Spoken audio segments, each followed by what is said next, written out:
are excuses, sir. I hope you find your way, but you certainly have not found it so far. That is a judge rejecting an apology from the man who assaulted a young Syrian refugee riding the trolley. Good evening. I'm Steve Atkinson. And I'm Kimberly Hunt. Adrian Vergara pleaded guilty to the hate crime last month. And 10 News reporter Jennifer De La Cruz was in the courtroom for the exchange.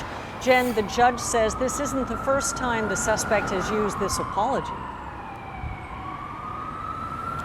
That's right, guys. The suspect was actually out on probation when he was accused of attacking that 16-year-old just riding home from school on the trolley. He was in the courtroom today telling everyone he was under the influence of drugs and he actually didn't remember the attack at all. The judge in the courtroom, listening very intently, says she's not buying that excuse this time around. Adrian Vergara made his final plea to the courtroom today. And I just want to say sorry, I'm not racist, and I made a mistake and a poor decision that I'm not proud of. The 26-year-old pleaded guilty to attacking a Syrian teenager who was riding the trolley home from school in October. The attack leaving the victim with these bruises all over his face. Prosecutors say he was struck up to 6 times simply for speaking Arabic.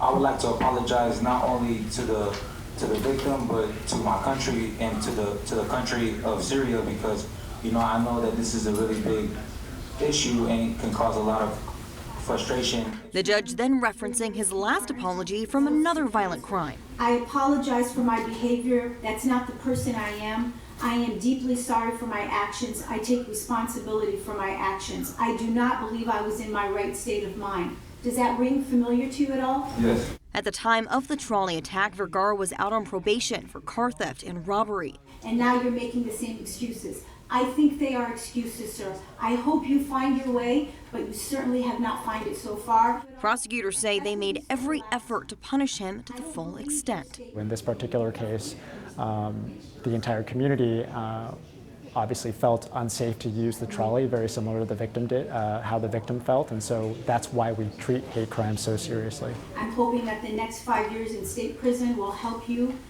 realize what being an American is all about, but this is not it. So Vergara will spend the next 5 years behind bars in a state prison. Meanwhile, prosecutors tell me the victim was actually relieved that this case didn't go to trial and he did not have to testify in court and relive that terrible attack all over again. Reporting live downtown, Jennifer De La Cruz, 10 News.